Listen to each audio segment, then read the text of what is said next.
Bonjour et bienvenue à cette deuxième vidéo qui a pour but de vous montrer comment utiliser les fonctionnalités de calcul dans Google Sheets.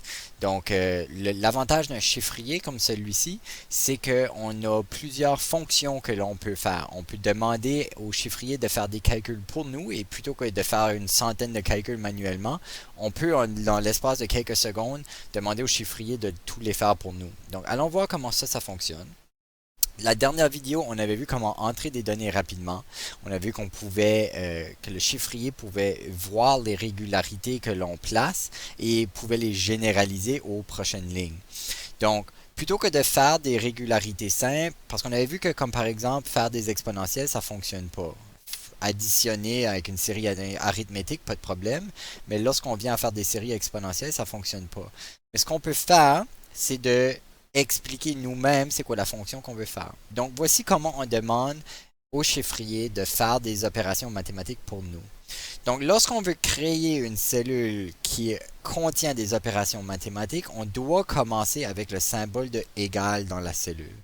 Ça dit au chiffrier, OK, on va faire de la maths tout de suite. On va pas juste entrer des données, on va analyser et traiter des données. Égal. Et là, ce que je vais faire, c'est que je vais dire au chiffrier qu'est-ce que je vais faire comme opération. Donc, par exemple, je peux dire, je vais faire la colonne de, je vais faire 1 plus 5. Ça me dit 6. OK, super. Ensuite, je vais faire 2 plus 7. 9. Donc, ça fonctionne, super. Donc, on peut l'utiliser pour faire des calculs comme ça. Mais des calculs comme ça, je peux les faire avec ma calculatrice. C'est très simple, ça ne vaut pas la peine d'utiliser un chiffrier pour ça. Donc, l'avantage du chiffrier, c'est de pouvoir faire des calculs simples sur plusieurs données en même temps. Donc, par exemple, ce que je peux faire, c'est que je peux dire, OK, je veux que tu fasses un calcul. Et ce que je veux faire, c'est prendre le nombre qui est à gauche de ma cellule et je veux lui additionner 2.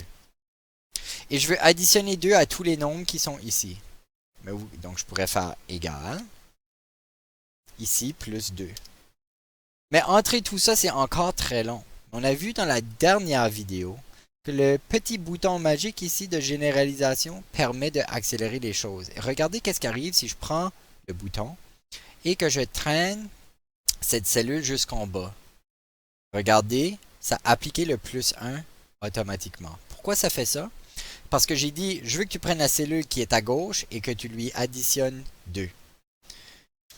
Et puis, ce qu'il a fait, regardez, au lieu de faire A1 plus 2, A1 plus 2, A1 plus 2, A1 plus 2, il a changé la référence de la cellule à laquelle j'ajoute 2. Donc, il a dit, ah, j'ai compris que tu voulais la cellule à gauche, donc ici, je vais aussi prendre la cellule à gauche qui est A2. Ici, je vais aussi prendre la cellule à gauche qui est A3. Donc, il va automatiquement s'ajuster pour toi, ce qui permet de faire des calculs. Là, si j'aurais voulu avoir tous les nombres plus 2 de 1 jusqu'à 100, hein, j'aurais pu descendre ici jusqu'à 100. Et puis voilà, maintenant, en faisant plus 2, super, j'ai toutes les additions de 2 à tous les nombres. OK? Donc, plus 2, c'est une fonction qui est simple. On peut aussi le faire pour des formules beaucoup plus complexes. Par exemple, si je voulais calculer la moyenne de toutes mes données. Donc, supposons que j'ai des notes des scores de test. 88, 44, c'est pas très fort. 79, 65, 32. OK, donc supposons qu'on a une classe ici de mathématiques et ça, c'est leur score sur un test. Je veux calculer la moyenne. Comment on fait pour calculer la moyenne? Ben, normalement, on va avoir un égal et on va dire, c'est cette note, plus celle-là, etc. On va additionner toutes les notes. D'accord?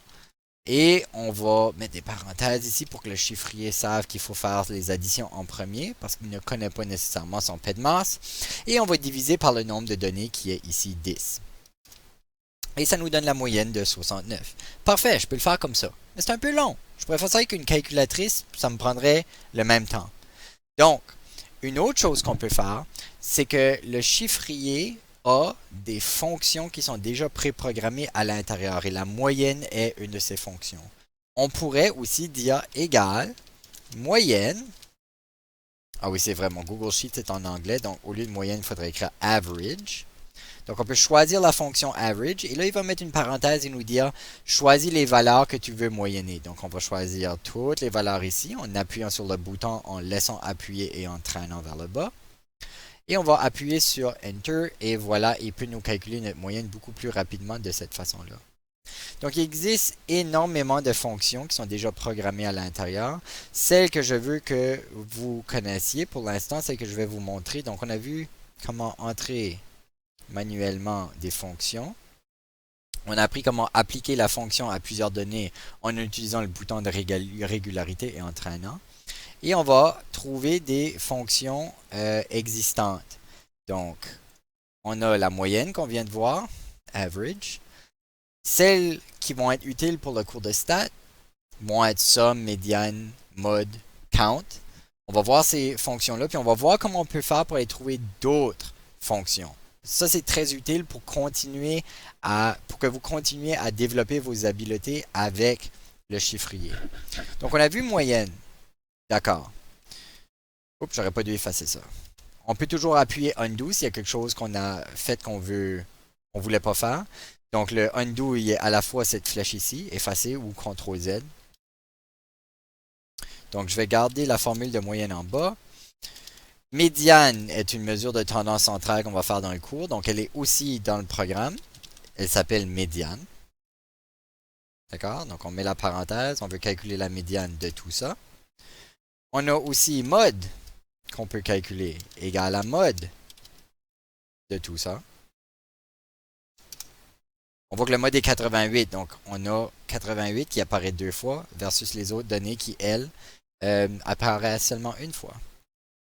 Remarquez qu'une chose qui est extrêmement puissante à propos des chiffriers, c'est que si mes données changent, ça change automatiquement mes résultats. Mettons que j'ai mal rentré une information et qu'il n'avait pas fait 32, lui, mon bouton à glisser, c'était censé être 62. Ben, je peux changer à 62 et regarder, ça change automatiquement les réponses pour moyenne, médiane. Ben, pas mode, parce que le mode n'a pas changé, mais si je changeais le mode. Voilà. Ici, ça donne NA. Vous allez souvent voir des erreurs qui vont apparaître dans vos chiffriers. Ici, la raison que l'erreur apparaît, NA qui veut dire non appliqué. Ici, il n'y a aucune valeur qui est le mode, parce qu'ils sont tous là une fois chaque. Ou ils sont tous le mode, dépendant de à qui tu demandes.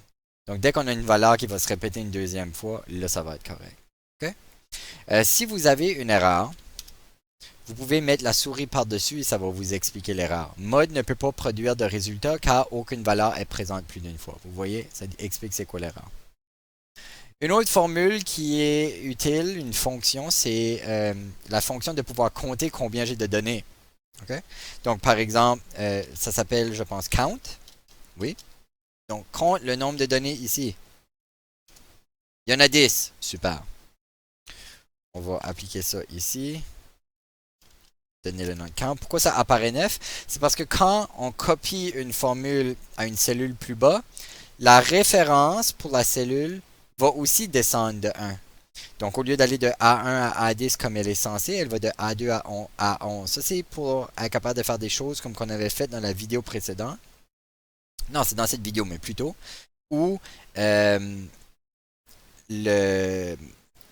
où on applique la formule à la cellule de gauche et que ça change la cellule de référence. Si vous ne voulez pas changer la cellule de référence, je vais vous montrer comment faire ça aussi.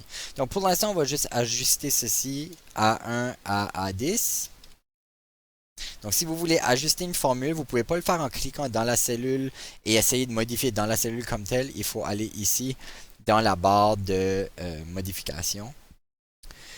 Ok, donc si on veut toujours garder la même référence, donc, la façon qu'on peut faire ça, je vais vous montrer quelque chose d'autre avant. Donc, je vais vous montrer comment on peut faire pour découvrir c'est quoi les autres fonctions qui existent dans les chiffriers. Il y en a des centaines, si pas des milliers, et plusieurs sont utiles. Donc, souvent, si vous utilisez beaucoup les chiffriers, vous allez vous retrouver dans cette situation où vous voulez faire quelque chose et vous n'êtes pas certain si le chiffrier est capable de le faire. C'est correct. Explorez le chiffrier. Il y a un bouton ici, Add. Allez utiliser le bouton Add pour vous aider à trouver comment faire différentes choses. Par exemple, je veux une liste de fonctions. Supposons que je veux... Bon, ici, j'avais rentré mes notes au hasard de ma tête. Mais mettons que je voulais créer des données aléatoires. Est-ce que le chiffrier peut faire ça? Je ne sais pas, allons voir. Donc ce que je vais faire ici, c'est que je vais essayer de faire en sorte que mes données soient créées de façon aléatoire. Donc je vais aller dans Add, je vais aller voir dans ma liste de fonctions. Ça va ouvrir un site web d'Add avec les listes de toutes les fonctions du chiffrier. Vous voyez qu'il y en a beaucoup. Et ils sont catégorisés et on peut faire une recherche pour le genre de choses qu'on veut faire. Moi, je veux trouver quelque chose, des nombres aléatoires.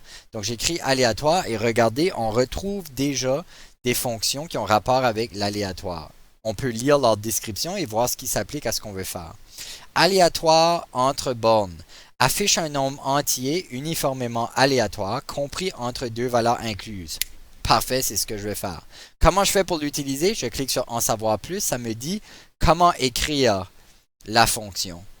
Donc, aléatoire entre bornes 1 à 10. Ça m'explique ici que inférieur, c'est la limite inférieure de la plage aléatoire et la limite supérieure. Donc, je pourrais dire aléatoire entre bornes 1 et 10, ça veut dire que je veux des nombres aléatoires entre 1 et 10. Ou je peux faire référence à des cellules aussi. Vous savez, les coordonnées des cellules, c'est la lettre de la colonne et le numéro de la ligne. Donc, essayons ça. On va prendre ceci, on va le copier, CTRL-C, et on va aller le mettre dans notre fichier. OK? Il faut mettre un égal avant, sinon il ne reconnaît pas que c'est une formule. Et on va faire référence à les cellules. On va mettre nos bornes ici à G1 et à H1. Faites attention à la ponctuation que vous utilisez ici. Des fois, c'est des virgules, des fois, c'est des points-virgules. Si vous voyez, comme si j'avais mis une virgule ici au lieu. Remarquez comment les coordonnées ne sont pas de couleur. Ça veut dire qu'il y a une erreur, ça ne marche pas. Donc, changer au point-virgule et là, on voit que ça fait référence à des cellules. Donc, je vais mettre aléatoire. Ici, mes deux bornes sont 0 et 0. Il n'y a rien d'écrit, donc ça donne un nombre aléatoire de 0. Je veux des notes de test, donc je vais aller entre 55 et 100 et on voit que ça me donne une valeur aléatoire entre 55 et 100. Maintenant, je veux me faire 10 données, donc je vais traîner en bas et ça applique la formule aux 10 données, aux 10 rangées. Mais on remarque que ça choisit un nombre aléatoire ici, mais ici c'est toujours 0. Pourquoi c'est toujours 0? Donc, allons choisir la cellule et voir qu'est-ce qui se passe dans la formule, pourquoi ça ne fonctionne pas. Et on voit que ça fait référence à G2 et à H2 au lieu de G1 et H1. Pourquoi? C'est parce que quand j'utilise mon petit bloc ici, que je traîne vers le bas, ça va automatiquement traîner les références de 1 vers le bas aussi. Il y a deux façons de solutionner mon problème. Je peux dire, OK, je veux 55 et 100 aussi. Ah, là, ça marche là. Et je pourrais traîner le 55 et le 100 ici. Et puis maintenant, ça fonctionne tout le temps. Le problème avec utiliser cette méthode ici, c'est que ça prend de la place. Donc, il y a une autre solution que je vais vous montrer tout de suite. Si vous voulez que lorsque vous traînez votre carré vers le bas ici, que ça ne change pas la référence qui est utilisée, vous pouvez, dans votre référence, mettre des signes de dollar en avant de la lettre et en avant du chiffre. Et ça va faire en sorte que la référence est constante. Donc maintenant, lorsque je vais prendre mon carré et que je vais le traîner vers le bas, on voit que dans la formule, au lieu de descendre à G2, H2, G3, H3, ça reste à G1 et H1. Partout. Donc ça, c'est comment on fait pour faire référence à une référence constante. Super, donc je pense que ça couvre ce que je voulais montrer par rapport à utiliser des données, des fonctions plutôt. On va ensuite, dans la prochaine vidéo, montrer comment insérer des diagrammes et des graphiques. Vous avez votre chiffrier qui est capable de faire ça pour vous automatiquement. C'est super utile, super puissant. Donc, on va faire ça dans la prochaine vidéo.